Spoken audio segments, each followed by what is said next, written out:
pwede po ba makapagtanong sa ating pong PNP Chief? Opo. Yes, you have the floor, Your Honor. Salamat po. Sir, ako po ay tagapangulo din po ng Komite ng Public Information at Mass Media. Ako po ay tunay na hirap na sa pagsangga sa mga fake news.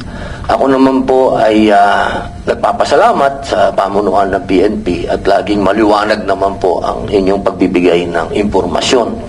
Nagkakataon lamang po na imbis yung paliwanag ninyo ang naririnig, mga vlogger na hindi natin maintindihan. Ngayon po sana magamit po natin ang pagdinig na ito upang linawin lang po ang isang bagay. Medyo hindi po ito. Ako po nagpapasalamat po ako sa inyong statement kanina patungkol po dito. Ito lamang po side lang pong tanong. At ito naman po nasa inyo po bilang resource speaker po namin. Nasa inyo po kung gusto niyo pong sagutin o hindi. Narinig ko na rin naman po at nabasa ko na rin po yung inyong statement na ayaw niyong magsalita. Pero baka po dito po ngayon mas maganda maging maliwanag po sa ating mga kababayan. Pero kung ano man po kung gusto niyo pong sagutin o hindi, wala pong problema. Opo, hindi po namin yung pepersonalin. Karapatan niyo po yon. Kaya lang po, baka lang magamit natin itong pagdinig na ito para malinaw po.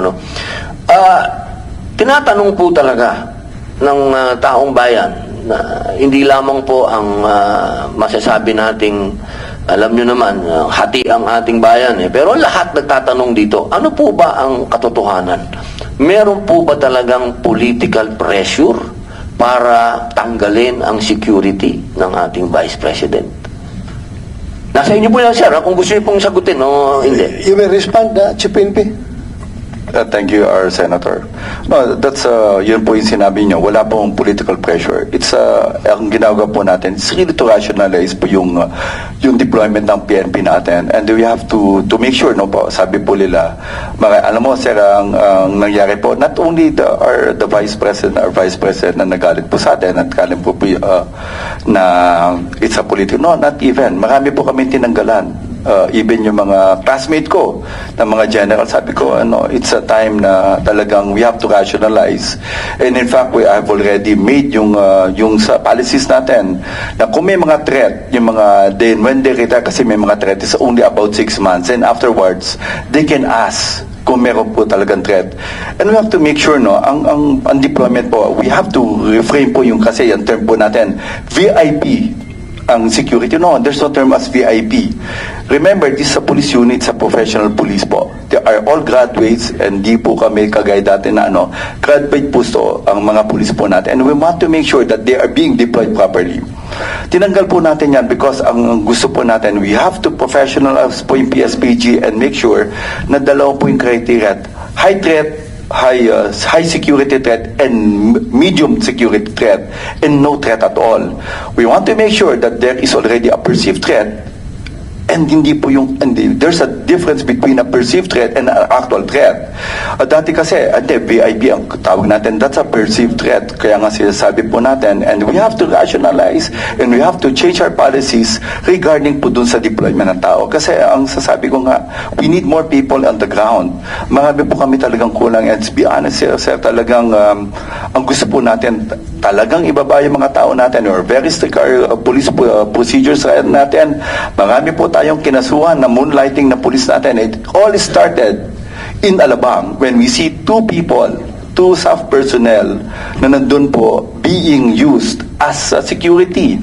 And dahil po nga doon, bakit nangyayari doon? And we have to rationalize our people. We have to account them. They want to make sure. And with regard po doon sa iba, hindi lang lahat po, tinanggalan po natin because we don't see any threat sa mga bantao. At ang sinasabi ko nga, kung meron pong reason, ibibigay po natin. Second, but in the case of the Vice President, do you think may threat sa kanya o wala? Sir, wala po siyang threat. Wala po kami nakita. He's being loved by our people. Ang sinasabi ko lang, second, ang security po ng ating Vice President is are you under sure with the strong stand against the CPP, NPA, wala siyang threat sa buhay niya? Sir, ang may hawak po ng security po ng ating Vice President is the Presidential Security Command. It was issued on July 9. The security of the President and the Vice President lies on the Presidential Security Command.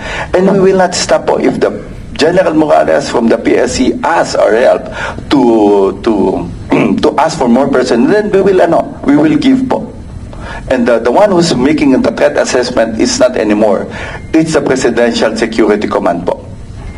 Well, alam mo, ilan bang iniwan mo doon na security kay Bibi? May 31 po. 31. Opo. Is the 31 remaining security of her own choice or ikaw ang pumili? No sir, hindi naman po kami because mayroon pong commander po sa kanya and it's being headed by a full colonel nung sing 31 na naiiwan po. And it's up to him, up to her po yung babae po natin to really choose yung mga tao natin. Hindi ko po alam yung details. What will happen is, sabi ko, you have to rationalize, we just need the numbers so we can deploy them dun sa mga tao sa ground. Okay. In behalf of the Vice President and in behalf of the Filipino people who want that our Vice President is properly secured and protected, can I ask you, for the record, that yung iniwan mo na 31, pwede ba nabigyan mo ng laya yung ating Vice President kung sino sa kanya mga former security ang pwedeng iiwan mo? Kasi ang reklamo nga niya, may iniwan ka nga pero hindi niya kilala, hindi siya komportable. Baka pwede yung mga security niya na from Davao na matagal na sa kanila, nakilala niya, komportable siya, baka pwedeng yun na ang ibigay natin. Kasi ang nangyari kasi, yung mga pulis na yun, kilala ko yun, mga tao ko yung mga pulis na yun, andito ngayon, inassign mo dito sa Krami or sa Region 4 ba yun? If you are for localization para effective ang ating kapulisan sa kanilang trabaho, baka pwedeng yung taga Davao na lang ilagay mo doon. I'm just appealing to you. I am not questioning your wisdom. Ako, just treat me as an ordinary Pilipino na gustong-gusto talagang masecure yung ating pangalawang Pangulo. Baka pwede naman na papiliin mo siya kung sino yung gusto niyang maiwan doon. Ilan ang tinanggal mo, Marvin? 75. Yung 75 na tinanggal mo, baka pwedeng, tapos may iniwan ka na 31. Sir, our chairman, can I make it clear first na ang naiwan po sa kanya is 358 AFP personnel. And ang sabi ko nga, ang 106 na sa wala na ko doon sa because sir, it was being wala tayo doon sa AFP. We are just talking about PNP. Yung PNP lang pag-usapan dahil ang PNP yung close sa kanya dahil dati siyang mayor at yung mga local police ng Davao, yan yung dinala niya doon na security. Yun lang pag-usapan natin, yung local, yung police lang. Kung yung 31 na yun na iniwan mo, pwede ba na pagbigyan natin ang pangalawang Pangulo na pumili siya kung sinong gusto niyang ma-retain doon na 31. Wala problema. Kahit na hindi mo na ibalik yung 75 na tinanggal mo, okay na yun. Gamitin natin yun sa police visibility. Ako mismo, as former chief PNP, I am with you when you say na you need people on the ground. Alam ko pareho tayo. Ang tagal na natin gusto yung mga tao na yan na matanggal sa mga VIP security dahil para magamit natin. Pareho tayo ng paningin. Pero, yun lang, ako, bilang isang Pilipino na gustong masecure ang ating pangalawang Pangulo, pwede ba na yung 31 na yun, bigyan mo siya ng laya na pumili na yung tinanggal mo, na dinala mo doon sa Region 4 na mga taga Davao, baka pwede yun nilagay mo para naman may peace of mind siya na sigurado siya na yung security niya ay talagang kanya. Yun lang, pag-iusap ko lang sa iyo. I'm not directing you as the chairman of the Senate Committee on Public Order and Dangerous Drugs. This is my personal appeal to you, being a Filipino. Kasi ayaw ko talaga na may mangyari sa ating pangalawang Pangulo. Pag yan ay naambos ng NPA at nagsipagtakbuhan yung mga security niya, nakakaya tayo. Pero kung yung ibalik mo yung mga taga Davao na talagang makipagpatayan sa kanya, yung mga pulis na yun na local, ay you and me can sleep properly at night na wala mangyayari sa ating pangalawang Pangulo.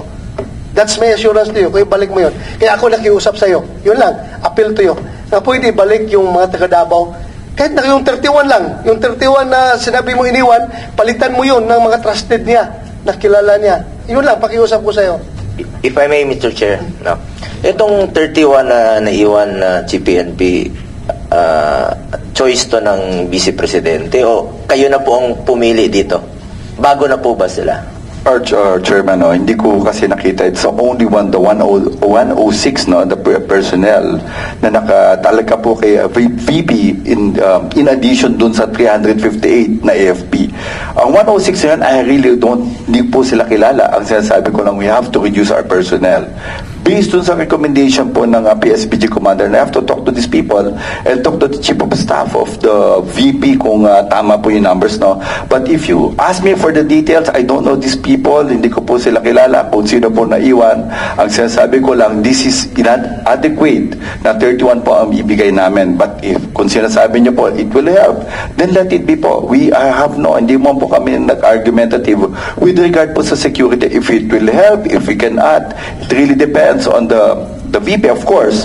Yung head po ng security niya, yung PSC po, si General Morales, then let it be po. Pakicheck naman na GPNP kung itong mga naiwan, choice ba niya? Tama yung sinabi ni Chairman Bato. Choice niya ito o kayo ang pumalit bago na po itong mga to? Our chairperson, no? Hindi ko po, number one, I don't have yung kilala po. Ano, ang sinasabi ko lang, out of the 106, kasi I assume lahat yung tao niya po, yung 106 na yun. Then, ang sinasabi ko, I have to reduce based dun sa recommendation natin na wala po siyang threat. Kasi, ang sabi ko nga, ang PNP is just an augmentation of the security being given by the Presidential Security Command.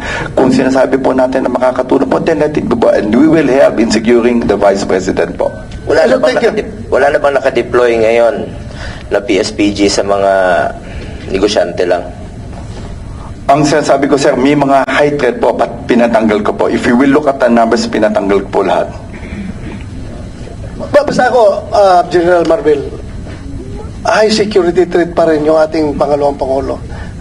You may question my opinion, but that's my own opinion. I know her very well. Kailangan talaga i-secure. So, yun lang pag-iusap ko, kahit na hindi mo na ibalik yung the same number na tinanggal mo, palitan mo lang ibalik mo lang yung mga taga Davao na palagay ang kalooban niya, at tanggalin mo na lang yung hindi niya kilala na yung naiwan sa 31. I know, it's no longer your job dahil alam ko as Chief PNP, you will deal on policy statements na lang doon sa mga commanders mo on the ground. Hindi ka nagsasabi ko, ito tanggalin mo, ito iiwan mo. That's not your job anymore. Pero ito lang, I am just appealing to you, panirating ko lang sa'yo. Kung pwede, balik mo. Can I get your commitment? Of course, our chairperson. Thank you very much. Salamat. Senator Ruben Padilla, General Senator Bongo. Apo, mahal na tagapangulo, wala na po akong masasabi. Usapan na po yan ng isang dating PNP chief at ngayon ay kasalukuyan. Mahirap na pong pumasok dyan.